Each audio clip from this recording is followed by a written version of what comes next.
আসসালামু আলাইকুম প্রিয় বন্ধুরা, কেমন আছেন সবাই? আজকে এই ভিডিওতে দেখবেন কিভাবে মাইক্রোসফট ওয়ার্ডের বর্ডারগুলো ঠিকভাবে দেবেন এবং দেওয়ার পর যদি আপনি কেটেও দেন তাহলে ঠিকভাবে থাকবে। তা কীভাবে আপনি দেবেন তা দেখাবো আজকে এই ভিডিওতে। চলুন ভিডিওটি শুরু করা যাক। আমরা তো মাইক্রোসফট ওয়ার্ডে ঢুকবো। মাইক্রোসফট ওয়ার্ডে ঢোকার পর দেখুন আমার এখানে কোনো বর্ডার নেই।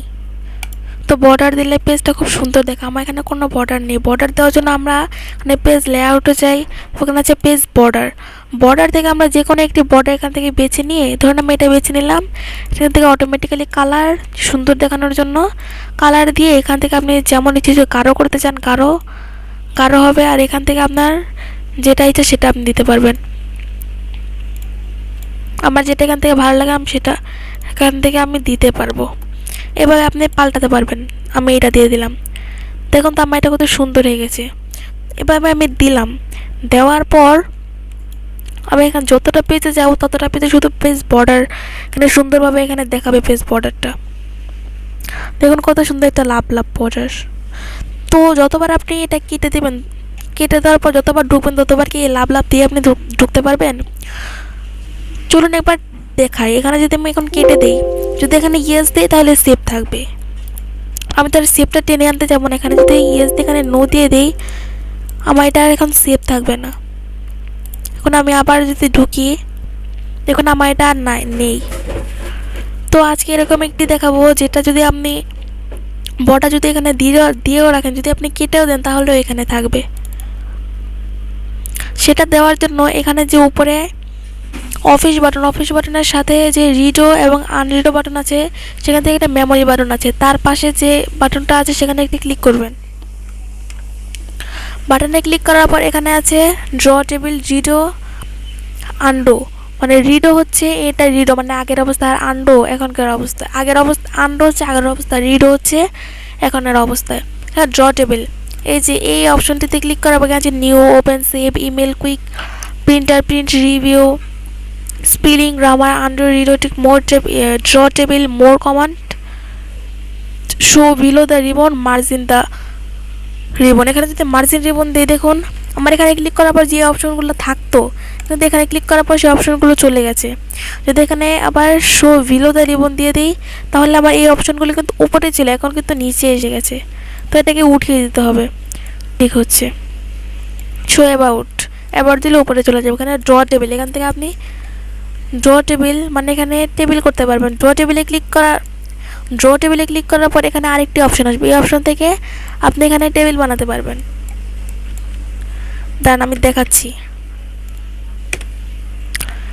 এখানে আসার পর এখান থেকে আপনি যেটা ইচ্ছা আপনি আপনার সেটা এখান থেকে বানাতে পারবেন।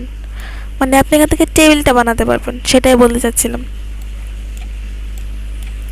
সুন্দর করে টেবিল বানানোর পর এই ভিডিওটা আমার কীভাবে সুন্দর করে টেবিল বানিয়ে বর্ডার করতে আমার একটা ভিডিও দেওয়া আছে। যদি আপনাকে টেবিল বানাতে না পারেন তাহলে সেই ভিডিওটা থেকে দেখে নেবেন। তো আমার এটা দরকার নেই, এটা কেটে দিলাম। পেজটা খুব খারাপ হয়ে গেছে তাই। এখানে দেওয়ার পর এখানে আবার ক্লিক করে এখানে আমাদের এগুলো দরকার নেই, আর এগুলো আমাদের এই অফিস বাটনে যে এগুলো এখানে যা যা আছে এখানে ঠিক তাই আছে। তো মোর কমান্ডার কিন্তু এখানে নেই। এখানে মোর কমান্ডারে ক্লিক করে আমরা আমাদের পেজ বর্ডারটাকে স্থায়ী রাখতে পারবো। এটা কেটে দিলাম। এটা উঠিয়ে দিলে এখানে আর যে অপশনটা অতিরিক্ত আসবে সেই অপশনটা এখানে আসবে না। এখানে আছে মোর কমান্ডারে ক্লিক করার পর এরকম অপশন আসবে: popular, display, proofing, save, advance, customize, ends, trust centre, মানে এরকম আর অপশন আসবে। এগুলো আমাদের দরকার নেই। এটা যখন আমরা চালু করব, ধরুন দেখুন আমি এখানে চালু করার পর এখানে কিন্তু কাস্টমাইজে থাকবে, কারণ কাস্টমাইজ আমাদের লাগে বেশি। তো আমি আজ কাস্টমাইজ দেখাবো না, আমি দেখাবো কীভাবে পেজ বর্ডার স্থায়ী রাখবেন। পেজ বর্ডার স্থায়ী রাখার জন্য এখানে অ্যাডভান্স বলে যে অপশনটি আছে, অ্যাডভান্স, ADVANCED, অ্যাডভান্সে ক্লিক করার পর এরকম অপশন আসবে: টাইপিং, হোয়েন, মানে এরকম আরও অনেক অপশন আসবে। এখান থেকে আপনি একটু স্ক্রল করবেন। যদি আমি ধরি এটা প্রথম ধাপ, এডিশন অপশন, এটা দ্বিতীয় ধাপ, কাট, কপি অ্যান্ড পেস্ট, আর এটা তৃতীয় ধাপ, শো ডকুমেন্ট সেন্টার, আপনি এই তৃতীয় ধাপে দেখবেন শো ডকুমেন্টস সেন্টার। এই শো ডকুমেন্টস সেন্টারে এখানে আছে show background colour, show text, show picture, show drawing, show text animation, show bookmark. মানে যদি বুকমার্ক আপনি ক্লিক করে রাখেন তাহলে ওকে করে দিলে সবসময় এখানে আমাদের মার্কটা থাকবে। তো আমাদের এসবের দরকার নেই, আমি ওই বুকমার্কটা উঠে দেবো। এটা স্টেপ 1, স্টেপ 2, স্টেপ 3। হ্যাঁ, শো ডকুমেন্ট সেন্টার থেকে বুকমার্কটা উঠিয়ে দিয়ে এখানে যে আছে show smart text, show text borders, show group mark, show field কন্ডারস্টেনশন দেয়ার ভ্যালুস, এখান থেকে আপনি যে শো টেক্সট বর্ডারটা আছে এখানে ক্লিক করে ওকে করে দেবেন। দেখুন আমার এই পেজ বর্ডারটা এখন এসে গেছে। এখন যদি আপনি এখানে পেজ সেট আপ করতে গিয়ে এখন যদি A4 সাইজ দিলেন, থেকে ওরিয়েন্টেশন পোর্ট্রেট দিলেন, এখান থেকে কলামস 1 আর এখান থেকে নেরো দিলেন, তাহলে দেখুন আমার পেজটা কত সুন্দর দেখা। আর এখান থেকে যদি আপনি পেজ বর্ডার থেকে এটা সিলেক্ট করে এখান থেকে একটি কালার সিলেক্ট করে এখান থেকে আরেকটা সিলেক্ট করে এখানে লাভ দিয়ে দিলাম, আগের মতো লাভ দিয়ে দিলাম। দেখুন তো এটাকে তো সুন্দর দেখাচ্ছে না। তো এই লাভটাকে আমি আর রাখবো না, এখান থেকে পেজ বর্ডার থেকে নর্মাল, ওকে, নো। এখানে আবার ক্লিক করার পর দেখুন আমি যে পেজ বর্ডারটা দিয়েছিলাম সেটা আবার এখানে আছে, কিন্তু আমি যে এখান থেকে পেজ বর্ডারটা দিয়েছিলাম সেটা কিন্তু এখন নেই। আচ্ছা দেখুন আমি আবার দেখাচ্ছি, এখানে মোর কমান্ডার থেকে অ্যাডভান্স অপশানে স্টেপ 3 থেকে দেখুন টেক্সট, শো টেক্সট বর্ডার উঠিয়ে দিলাম। দেখুন আমার নেই, কেটে দিলাম, নো। আমার এটা সেভ করার নেই, যদি ইয়েস দেন তাহলে সেভ হবে। দেখুন এখন আর নেই। আবার এখানে মোর কমান্ডার্স থেকে অ্যাডভান্সে ক্লিক করে স্টেপ 3 থেকে শো টেক্সট বাউন্ডার এখানে ক্লিক করলে দেখুন এটা আছে। আমি এখন এ পেজ লেআউট থেকে বাউন্ডার দেবো না, কেটে দিলাম।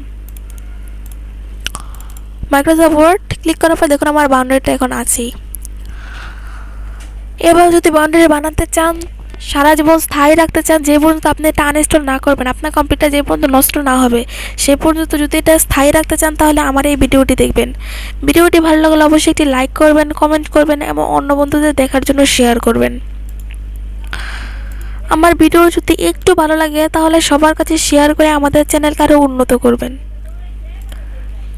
আমাদের চ্যানেলকে উন্নত করে আমাদের চ্যানেলের পাশেই থাকবেন, কারণ যদি আপনি আমাদের চ্যানেলে সাবস্ক্রাইব করে আমাদের চ্যানেলের পাশে না থাকেন তাহলে আমি যে নতুন নতুন ভিডিওগুলো আপলোড করব সেই ভিডিওগুলো আপনি দেখতে পাবেন না। যদি সেই আপলোড ভিডিওগুলো আপনি দেখতে চান তাহলে এখনই আমাদের চ্যানেলকে সাবস্ক্রাইব করুন। সাবস্ক্রাইব করে পাশের বেল আইকনটি বাজিয়ে দিয়ে আমাদের চ্যানেলের সাথেই থাকবেন। আর আমার এই ভিডিওটা যদি আপনার একটু ভালো লাগে তাহলে বন্ধুদের কাছে শেয়ার করতে ভুলবেন না। ধন্যবাদ ভিডিওটি শেষ পর্যন্ত দেখার জন্য।